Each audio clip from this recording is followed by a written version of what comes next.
2025 igazán mozgalmas év volt a Csak Egyet szolgálat életében. Nappali melegedőnkben összesen 31.693 alkalommal regisztráltunk hozzánk érkező vendéget, és 25.394 reggelit osztottunk ki. 7.144 ebéddel segítettük a nélkülözőket.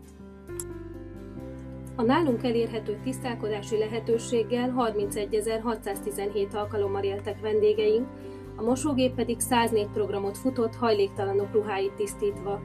Az esztendő során kiosztott 100 darab szemüveg mind nagy szolgálatot tesz a hétköznapok során. Az idei évben 6.125.858 forint értékben váltottunk ki gyógyszert.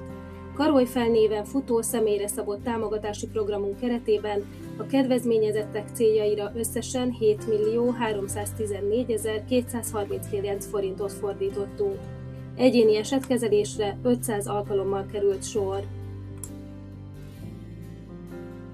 Az év első hónapjában egy nagylelkű adományozó jóvoltából vendégeink között kiváló minőségű új zoknikat oszthattunk szét. Megkezdtük akadálymentesített mellékhelyiségünk felújítását, melyhez a Terézvárosi Önkormányzat 547.080 forinttal járult hozzá.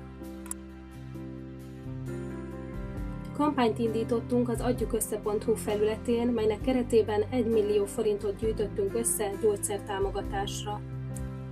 A Biotech Húsa cégcsoport a tavalyi jelentős vitaminadomány után idén kétféle ízesítésben több mint 10 000 zapszeletet ajánlott fel.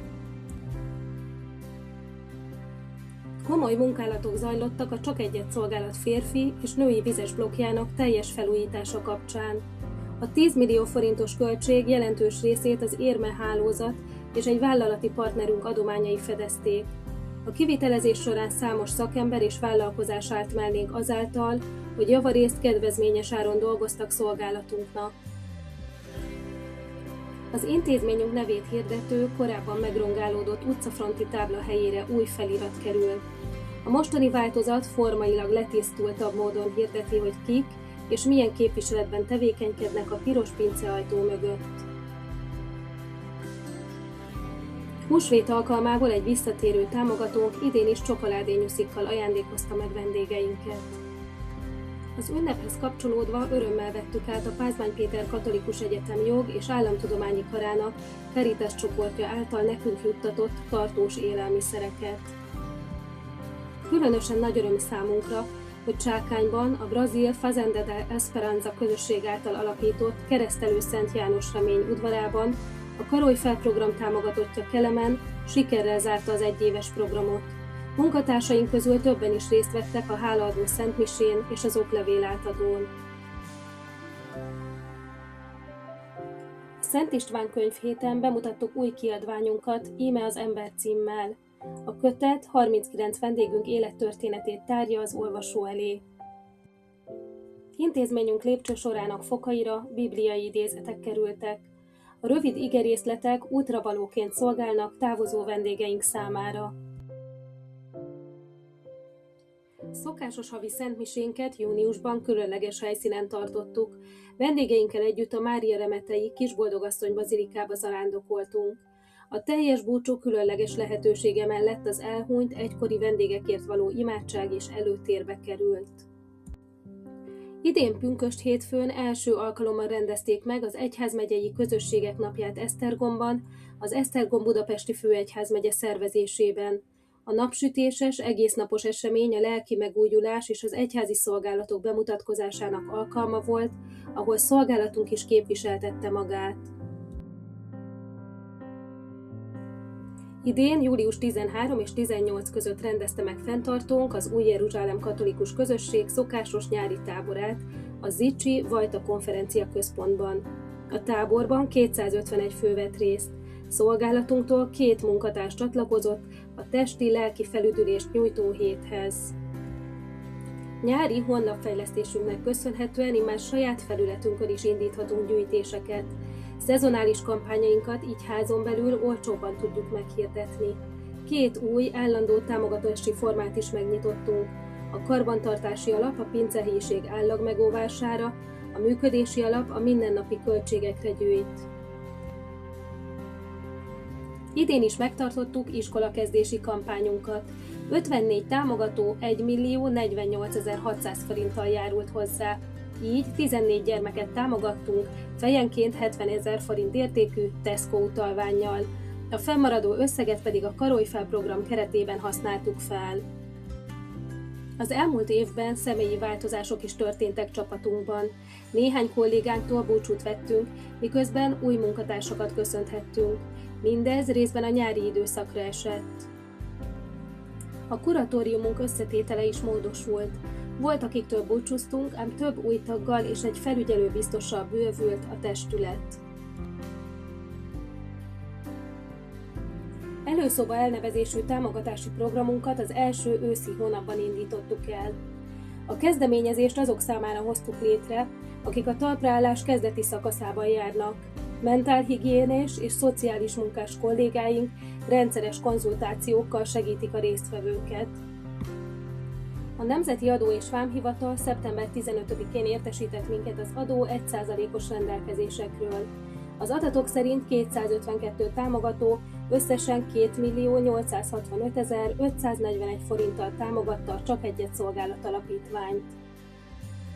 Idén is megrendezésre került a Katolikus Társadalmi Napok, ezúttal a Váci Egyházmegye adott otthont a programnak.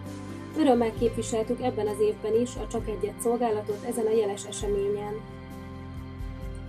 Megnyílt első kiállításunk Arcok és Történetek címmel.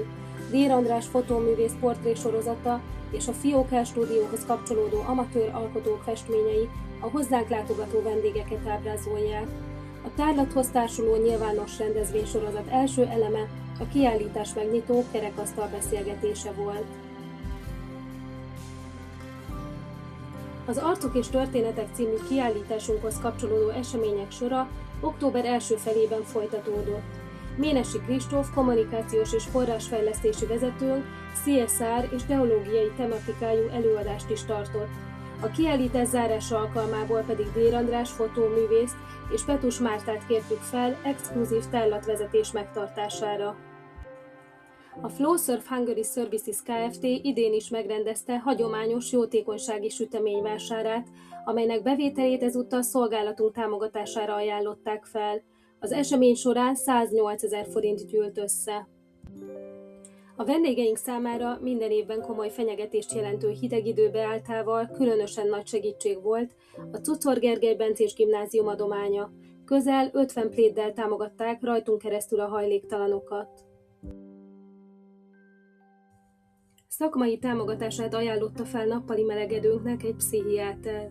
A doktornő a tervek szerint 2 hetente fog eljönni hozzánk, jelenléte reményeink szerint azokban a vendégekben is bizalmat kelt, akik vonakodnak a szakrendelésekre elmenni. Új csoport indult nappali melegedőnkben. A hetente összegyűlő vendégek számára szentségekre való felkészítést tartanak kollégáink. Novemberben kaptuk azt az örömteli hírt, hogy sikeresen pályáztunk a Budapesti Hajléktalanügyi Konzorciumnál lakhatási támogatásra. A cél hajléktalan emberek albérlethez jutása. 3 főnek nyertünk 1 évre, fejenként 1 millió forintot. December első napján szolgálatunk az Arcok és Történetek című festmény és fotógyűjtemény egy részének kiállításával hívta fel magára a figyelmet a Budapesti Corvinus Egyetem C épületében. Az év utolsó hónapjában egy kedves fodrász látogatott meg minket, aki szakmai önkéntesként vendégeinknek új frizurát, egyúttal némi önbizalmat is ajándékozott. Kollégáink szeretettel készültek idén is adventi kézműveskedéssel. Az alkotás öröme mellett különleges lehetőséget is biztosítottunk vendégeinknek, képeslapokat írhattak szeretteiknek, melyeket szolgálatunk postára adott a címzetteknek. Korábban tönkrement 2 pára elszívó berendezés helyére az EON jóvoltából 715 000 forint értékben 5 új, ipari teljesítményű készülék kerülhet.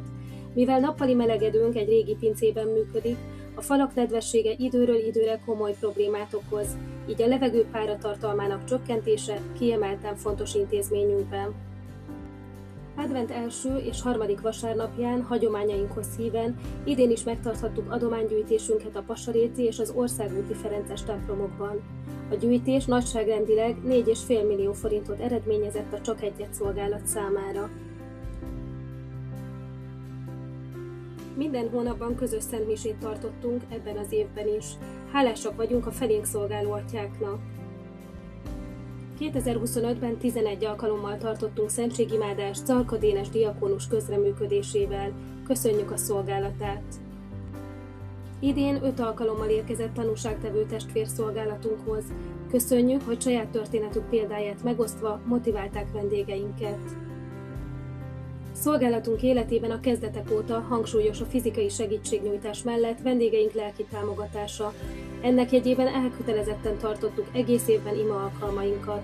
Minden héten részt vehettek vendégeink rózsafüzéren, bibliakörön és dicsőítésen is. Összesen mintegy 150 alkalommal biztosítottunk lelki feltöltődést.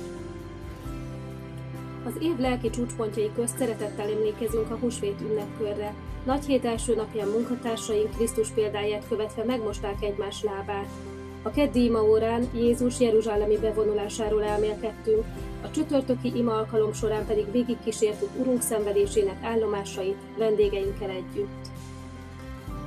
November 12-én a Szegények Világnapja alkalmából Rómába zarándokolt 4 fős csapatunk. A 14. Leó pápa által pontifikált szentmise felemelő élmény volt csapatunk számára. Hálával tartozunk a zarándoklat támogatásáért a magyar miniszterelnökségnek és a 72 tanítványmozgalomnak. November 25-én lelkinapot tartottunk munkatársaink számára.